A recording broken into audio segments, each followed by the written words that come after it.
Good morning, everyone. I'd like to call this meeting to order. My name is Peter Emo. I'm the Reeve. I'm sitting in as the acting mayor. As per our procedural bylaw, the mayor is away on leave of absence. Madam Clerk, could you conduct roll call, please? Reeve Emo. Present. Councillor Legree. Present. Councillor McWhorter. Present. Councillor MacDonald. Councillor Sobalski. Present. Councillor Andrew Dick. Reeve Emo, we have quorum. Thank you. Councillor MacDonald and Councillor Andrew Dick are unavailable. Councillor Dick because of work commitments that he couldn't rearrange, and Councillor MacDonald had other things that were he had to attend to this morning. As we gather, we would like to acknowledge on behalf of Council and our community that we are meeting on the traditional territory of the Algonquin people. We would like to thank the Algonquin people and express our respect and support for their rich history. And we are extremely grateful for their many and continued displays of friendship. We also thank all the generations of people who have taken care of this land for thousands of years. Are there any declarations of interest? Seeing none, thank you, Council. And we'll move to the staff presentation, and Ms. Bishop. Good morning.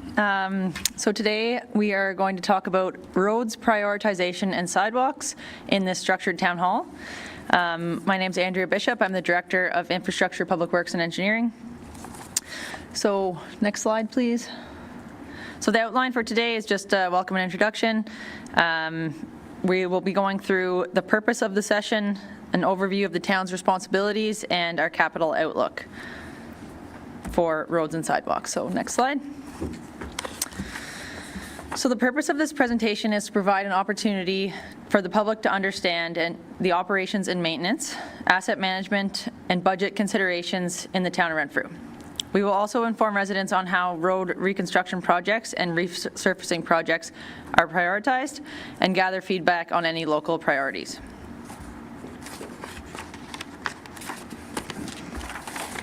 So the town of Renfrew has 68 kilometers of roads and about 47 kilometers of sidewalks, including about 6 kilometers of multi-use paths, which I may refer to later as MUPs.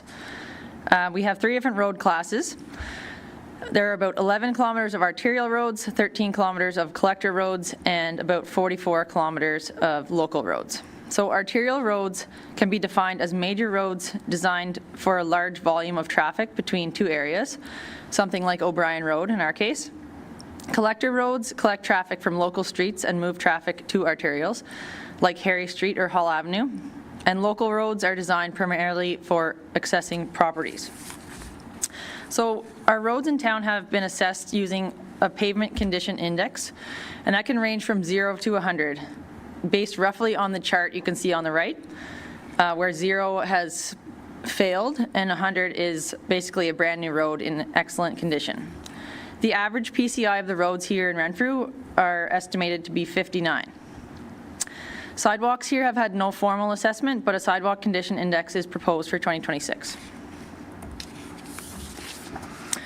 So this map may be hard to see for those viewing online or here, but at Town Hall we do have large maps printed in the hallway for viewing after. This map does show our road condition index. So purple is a recently constructed road or in excellent condition. Green is in good condition, yellow is fair/good, orange is fair, blue is fair/poor, and red is poor. So this condition rating is based on former staff members' analysis and updated based on any roads that have been completed in the past several years. So anything that we are aware of that has been updated, we change that to an excellent condition or brand new rating of purple. And some of these roads may be a little bit outdated, and I will mention later that we are proposing to get updated condition indexes through a program called StreetScan in our 2026 budget, in which they will be able to analyze our pavement condition as well as our sidewalk condition, and we'll have an updated map for the whole town. Our next map is also a little difficult to see, but we do have it in the hallway as well. It shows the locations of the sidewalks in our town. So some streets you may notice don't have any sidewalks, some have 2, and some have 1. Next, please. So for operations and maintenance, our public works staff work on operations and maintenance of the roads and sidewalks throughout the year. So annual maintenance activities on the roads include patching, crack sealing, street sweeping, maintaining signage, snow plowing, and removal of snow. Maintenance of sidewalks includes grinding, patching, and minor replacements, sidewalk sweeping, and trimming and weed control. There are many other aspects of our public works team as well, but these are just kind of focused on specifically our asphalt maintenance and sidewalk maintenance. Next, some of the challenges we encounter in operations and maintenance are staffing and equipment, our weather, and aging concrete and asphalt on sidewalks and roads, and the funding in order to maintain those aspects. So minimum maintenance standards, otherwise known as MMS, is an Ontario regulation established under the Municipal Act. MMS sets the minimum levels of maintenance that municipalities must perform on roads and sidewalks to keep them safe and serviceable to the public. MMS has been adopted by our council to guide how the town maintains our roads and sidewalks. And following these standards ensure that maintenance is consistent and reasonable. So as an example, MMS sets timelines for repairing potholes based on a road classification and the size and depth of that pothole. So for a Class 5 road, which is a local road, the repair must be done within 30 days of actually becoming aware of that pothole. So that's a provincial standard across the board. Next, please. Winter control. So specifically for winter, we have 4 different plow routes for plowing snow on the roads. This is shown in the next slide after I'll show you. Throughout the winter, weather is monitored 3 times per day and roads are patrolled once per day. If there is a weather event, this becomes more frequent. Staff determine maintenance levels based on these weather conditions. So as mentioned in the previous slide, there are MMS standards, and for winter, for example, snow accumulation on roads is one of our standards. So MMS sets allowable snow depths before plowing must begin. So for a Class 2 road, which is something like O'Brien Road, it must be plowed once snow accumulation reaches 5 centimeters and cleared to bare pavement within 6 hours. So based on that class of road, those depths and times change, but that is what our maintenance standards are based on. So for a local road, for example, at the bottom end of that spectrum, plowing would begin at 8 centimeters depth and must be completed within 16 hours after the snowfall ends.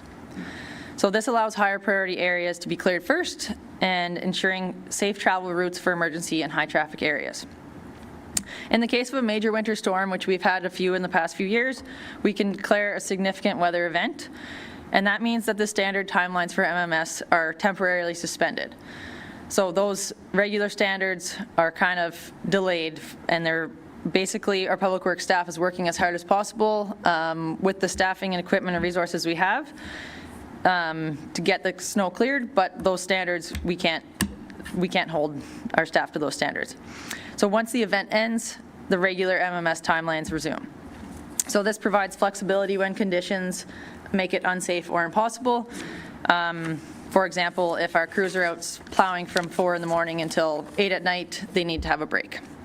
So our next slide shows our plow routes. There's 4 different colors: blue, red, pink, and yellow.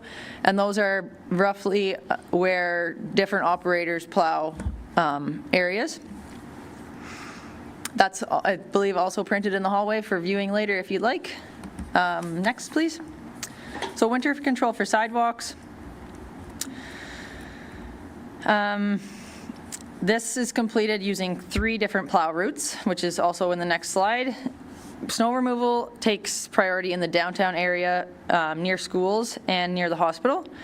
And based on MMS, in this case, snow and ice must be cleared or treated within 48 hours after a storm on sidewalks. So next slide, please. So our sidewalk snow plowing is shown here. The red on the map is our multi-use paths, and the other 2 colors are different sidewalk areas that are plowed. So you may notice that some areas in town may not be plowed, and some may be plowed only on one side of the street. That is due to staffing and equipment resources.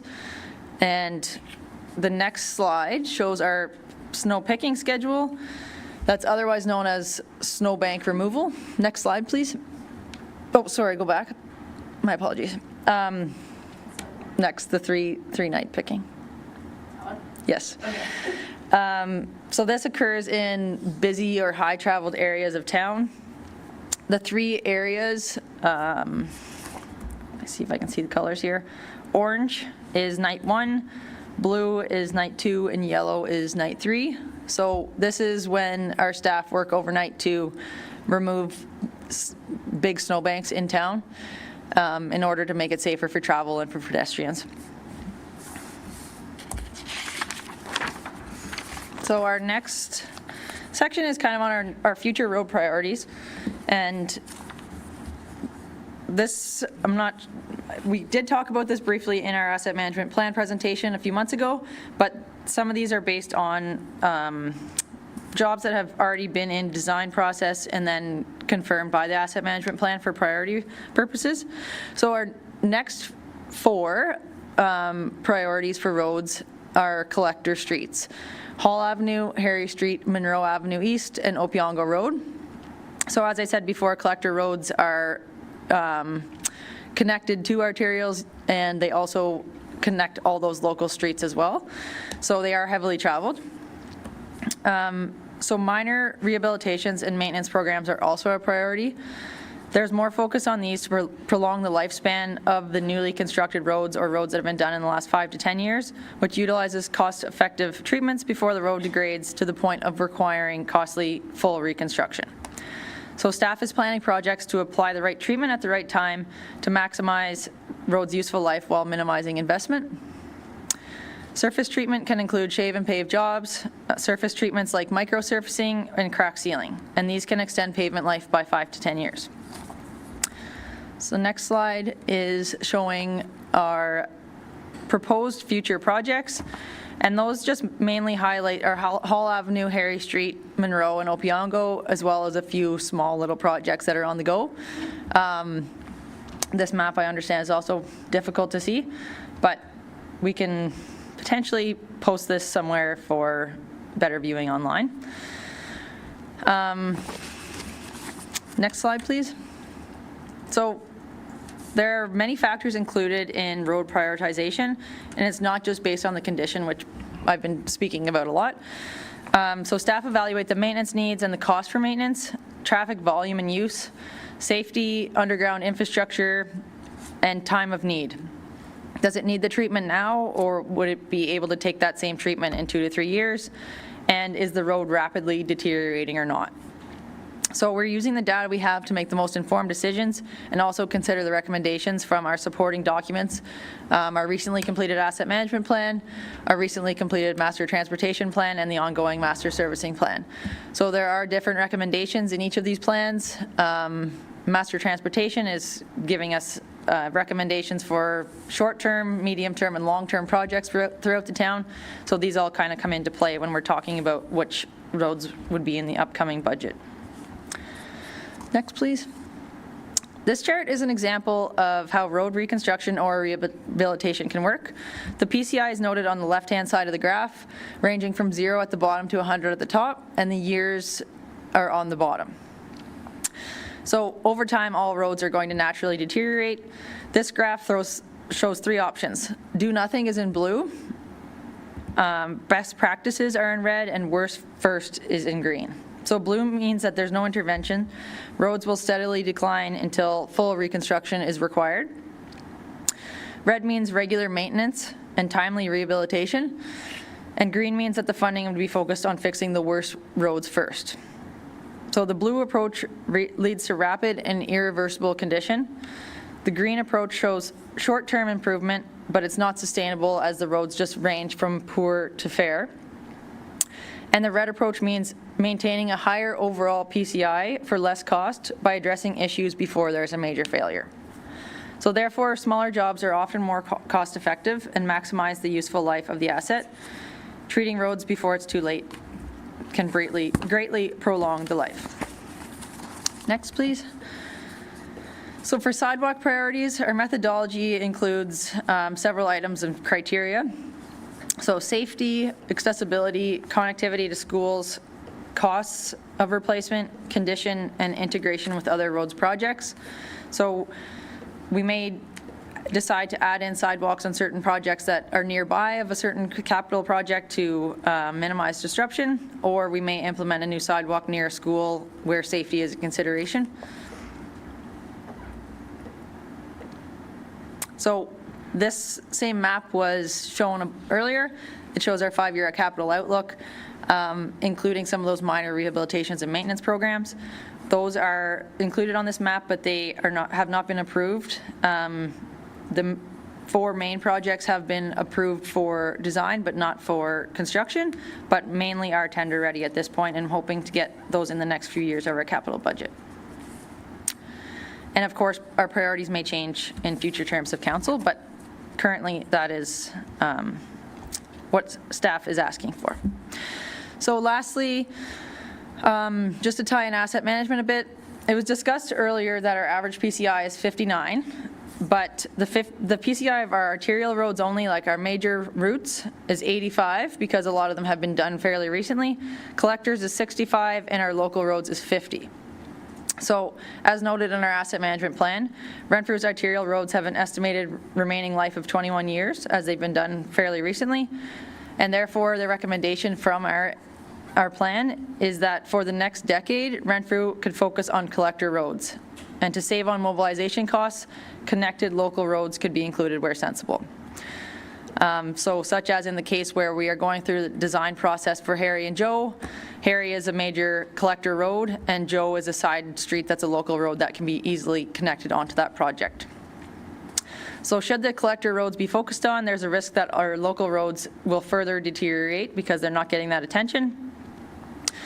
The life cycle costs are based on the road lifespan of 30 years, as is typical, and sidewalk of 50 years.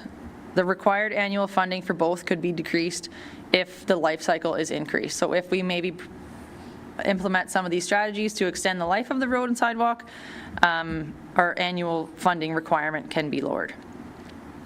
As I mentioned earlier, we have included a program called Street Scan in the draft 2026 Mayor's budget, which would provide staff with the data required to make more informed decisions as PCIs and our sidewalk condition indexes, SCIs, would be determined.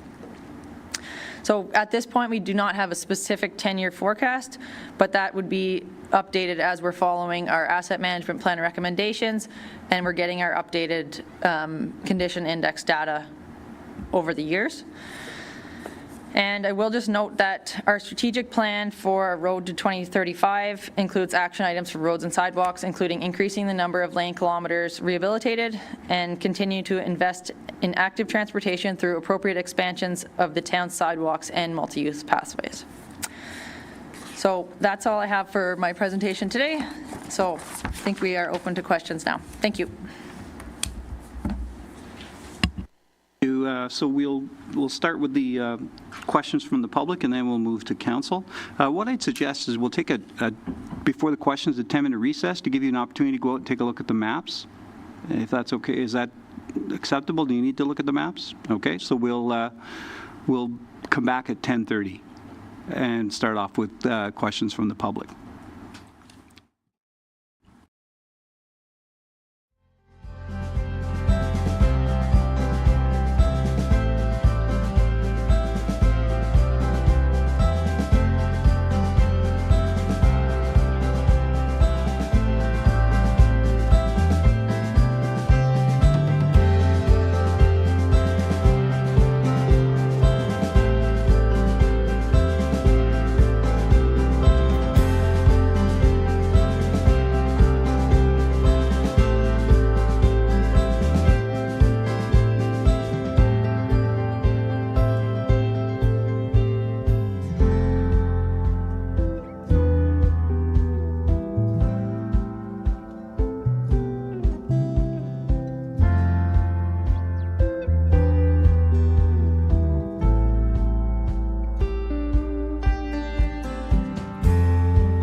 Thank you. We have returned from recess, and we are entering the session of public questions.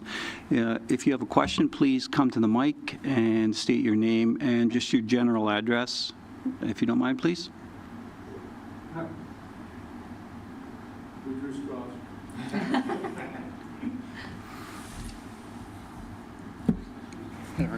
Should turn green.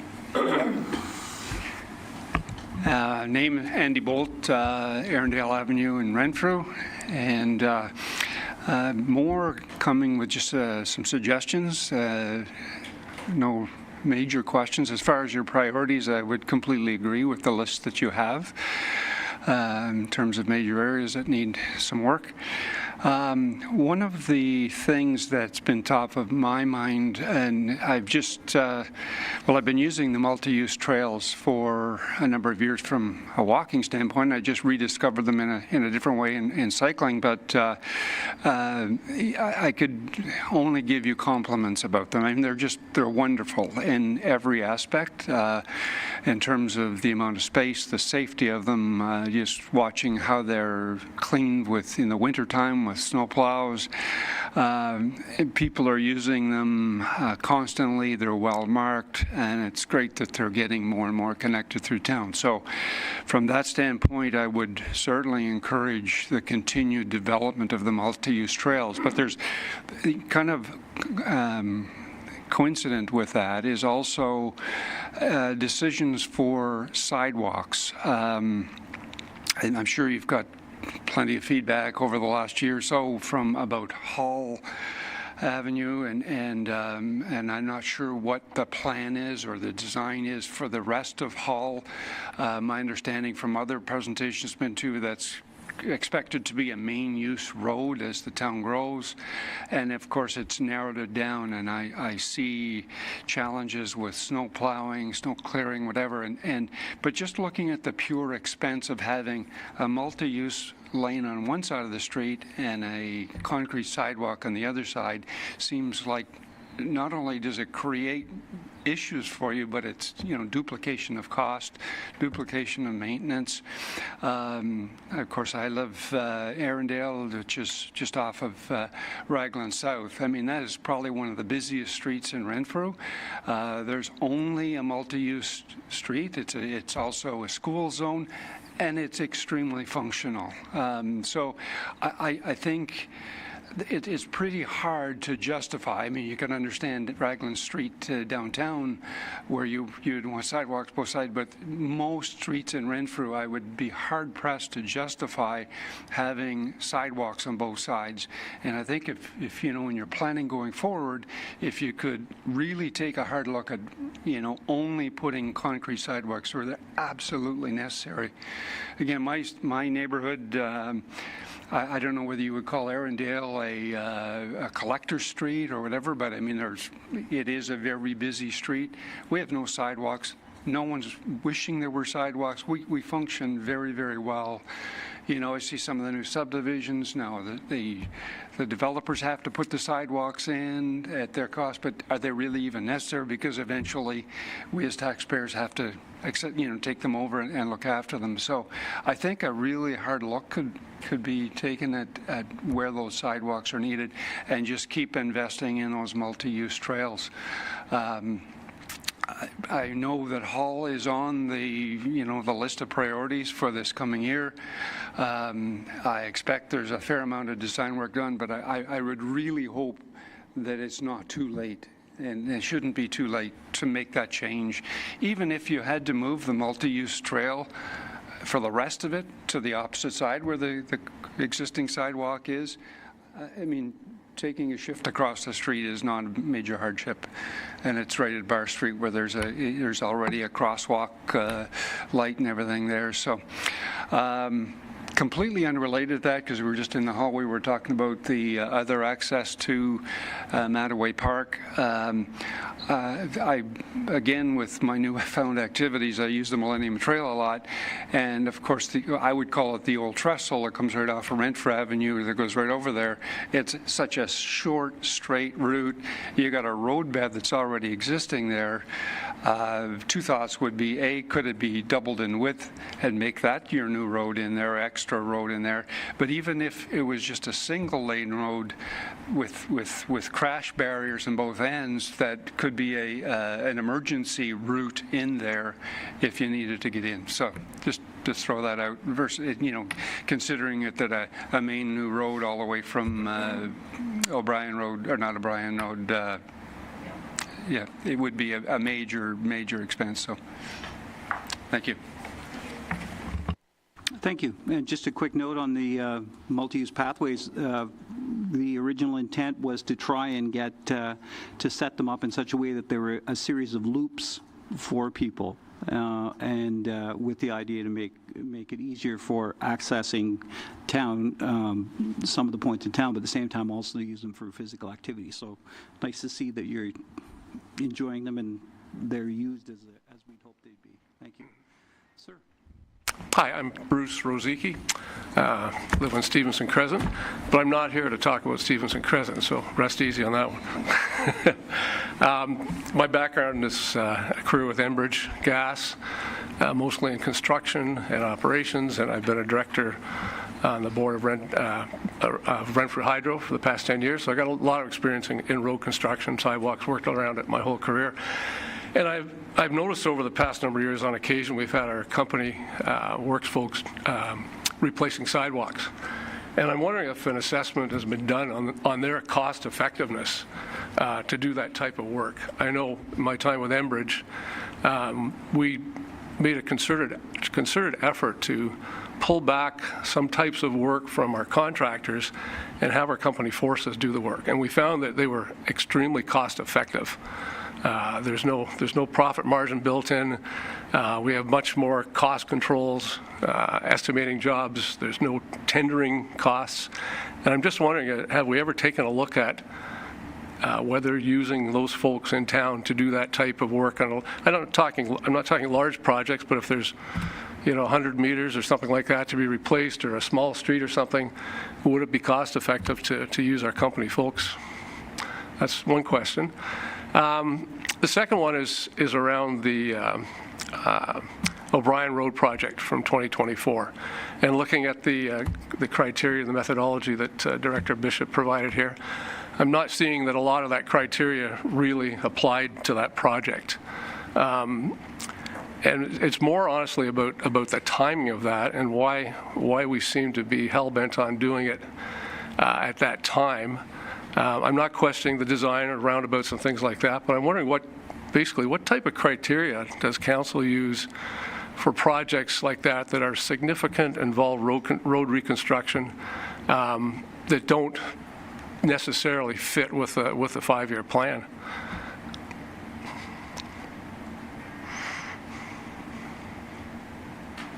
Okay. In short,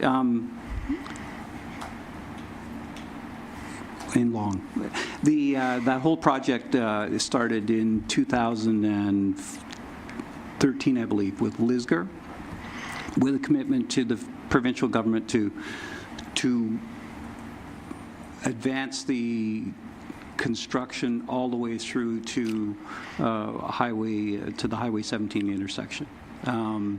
And so the relationship with them at that time was, when you're finished one, submit, and there was a strong likelihood you would receive funding under the Connecting Link program, which had a cap of $3 million was the maximum. And for us to get the maximum, I believe we were fortunate at least 3 times in I think there were 6 projects, and I'm only going from memory right now, so I apologize. So that was one of the criteria. The second criteria was, at the time, Highway 17 was talked about starting in 2026. So to get to meet it at that time, and it was supposed to be one large project. We've since learned that it's now going to be likely 3 contracts, maybe 4 contracts, with the contracts going out for design next spring, with the build to be 2028. So they've rolled that back on us. So that initially it was meant to mesh with the provincial government. It was also meant to extract the funding, the maximum amount of funding from them.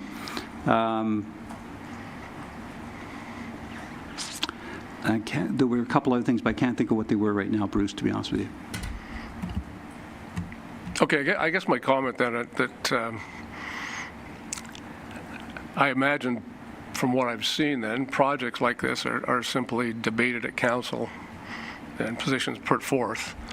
And I know this is an information session, but I know there's been a lot of frustration over the timing of that spend and whether that money would have been better spent on roads in town or to reduce the tax increase from that year. I remember the CAO very clearly when I questioned him on it, saying that there were drainage issues. And I'm wondering if we needed to spend $4.3 million to fix drainage issues. So I just comment to council that, timing of these projects, and the connecting links, I checked this morning, they still exist. They doled out $27 million this year. So it wasn't like we weren't going to get funding, Yeah, it's a crapshoot each year, I'm sure, but I would like to see some sort of response on in terms of our workforce in town. You've got a group of experienced construction folks working there. Could they be doing more at less cost on some of the smaller projects? Okay, thanks very much.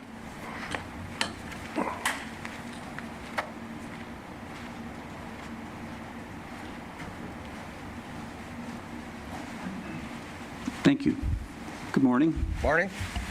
My name's John Lane. I live on Wilson Street in Renfrew. I have almost 27 years of water and wastewater treatment with the City of Ottawa, collection and distribution. I just have a question about cost overruns. When you put a contract out for tender, obviously there's some contingency for overspending. But how come we keep doubling our price on a lot of our jobs? So, has anybody got any sort of ideas? It seems to be a common issue.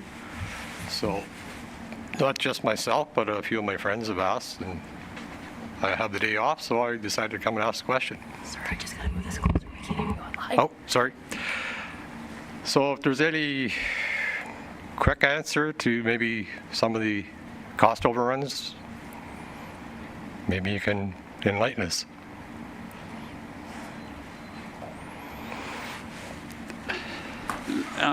So just generally from my knowledge of it, some of our consistent overruns have been that we don't know what's in the ground when we start. And I'll use Plant Street here as a prime example. About 5 years ago, we were doing it. All of a sudden there was this large formation of rock that nobody knew about, so there was some work there, and then all of a sudden there was a large pipe that had to be replaced. That ended up taking us down Monroe behind Central School and ripping that large culvert out. Apparently nobody, when they designed it, knew that was there. So we have a significant struggle with records. Things aren't in the ground where they're supposed to be, so there seems to be a series of constant surprises. And Raglan Street was another example. And I have to remember how much of this was talked about and closed, so I'll be as circumspect as possible. There were a couple of instances where pipes were hooked up with the Raglan Street construction, and people's basements got flooded because the pipes weren't hooked up to anything. They've been disused for years. So there were some things like that occurred, as well as they had done the scoping of all the pipes and determined that at that point they could use a new process where they injected I'll call it a plastic mold. It's a different lining. Liner, yeah. they started that, the company, and then halfway through determined they couldn't do it. And so then they had to replace it all with pipes. So those are the kinds of things that have really been a frustration for everybody, and it's caused, everybody to hire lawyers at the end of a contract and sort those things out. So Andrea, Ms. Bishop may have more to tell you than that. Yeah, and just as discussed in our last couple of council meetings with Stevenson Crescent, we understand that we can't tell what's underground, but we can do a better job at investigating what's underground and spending a little more time on that actual pre-construction, even pre-design information, and kind of going through that design with more detail and using all of our resources within the town. And our public works staff that have worked here for a long time, they're great resources to tell us where their experience is and where connections or sewer lines are in relation to where the design engineer says they are. Okay. That's all I have. Okay. Thanks. And if we get more answers, we'll certainly share with the public.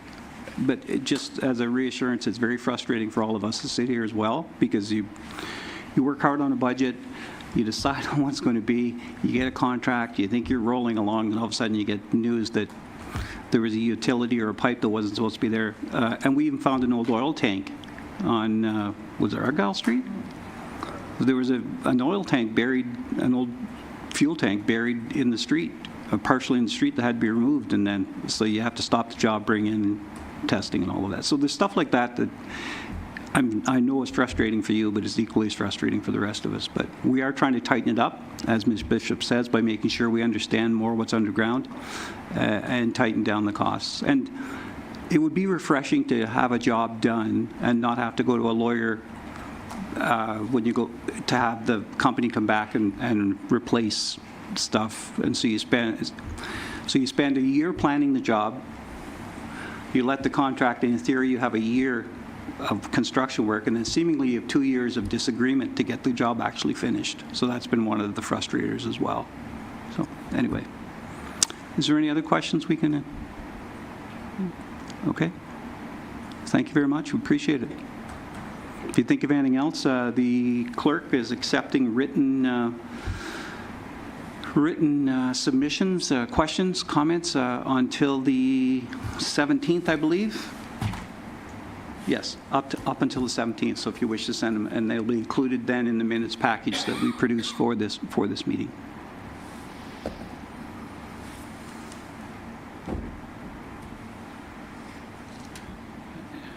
And I'm just quickly looking through the. Yes, is there any questions or comments from council? Councillor Legree, please. Through you, Reeve. I just want to thank the three of you for coming out and asking questions. And I'm frustrated too with budgets going over all the time. As the Reeve said, it affects us too, because we try to do it. But as Director Bishop said, we just need to do more homework, I think, on these things, these big projects and stuff like that, and figure it out. So I just want to thank you for coming out today. Thanks.